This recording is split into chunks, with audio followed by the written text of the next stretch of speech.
want to type like a pro. Let's start by setting up your finger positioning. Look at the F and J keys on your keyboard. Do you see the bumps on each key?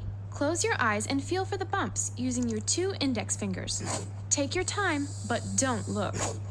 Did you get it? Your index fingers should always find their way back to F and J by feeling for those bumps. Now curve your fingers and bring your other fingers down on the next 3 keys on either side. This is called the home row position. For example, to type the letter U, your right index finger will travel up 1 key and then quickly return to the bump on the J key. Okay, before we start, there is only one rule you must always follow. Never, ever look at the keyboard while typing. If you follow this rule, your index fingers will quickly learn to find their way home by feeling for the bumps.